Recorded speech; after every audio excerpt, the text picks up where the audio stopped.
Burj Khalifa পৃথিবীর সবচেয়ে উঁচু বিল্ডিং, কিন্তু এর মালিকের বর্তমান অবস্থা হলো ছেড়ে দে মা কেঁদে বাঁচি। ভাবতেছেন এত বড় বিল্ডিং এর আবার কি হয়েছে? সহজ করে বলি, আপনাদের যাদের গাড়ি বা বাইক আছে তারা ইন্স্যুরেন্স করেন, যাতে অ্যাক্সিডেন্ট বা কোনো কিছু হলে ইন্স্যুরেন্স কোম্পানিগুলো আপনাদের টাকা দেয়। বুর্জ খলিফাও সেম, যদি কোনো সন্ত্রাস বা চোর হামলা করে তাহলে ইন্স্যুরেন্স কোম্পানিগুলো টাকা দিবে।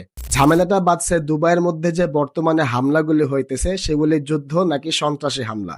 কারণ ইন্স্যুরেন্স কোম্পানির খাতায় দুটা ভয়ঙ্কর টপিক আছে। একটা হচ্ছে অ্যাক্ট অফ ওয়ার, আর একটা হচ্ছে অ্যাক্ট অফ গড, মানে যুদ্ধ আর দুর্যোগ। এই দুই অবস্থায় ইন্স্যুরেন্স কোম্পানিগুলো কোনো টাকা দেয় না। দুবাইতে যে হামলাগুলি হইতেছে ইন্স্যুরেন্স কোম্পানিগুলি বলতেছে সেটা হচ্ছে যুদ্ধ, আর বুর্জ খলিফার মালিক বলতেছে এটা হচ্ছে হামলা। অবস্থাটা বুঝতে পারতেছেন? মানে বুর্জ খলিফার কিছু হলে ইন্স্যুরেন্স কোম্পানির কথা অনুযায়ী তারা কোনো টাকা দেবে না।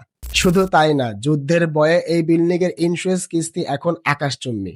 আপনি ইন্স্যুরেন্স কোম্পানির এই নীতিমালাকে কিভাবে দেখছেন? কমেন্টে আপনার মতামত দিন।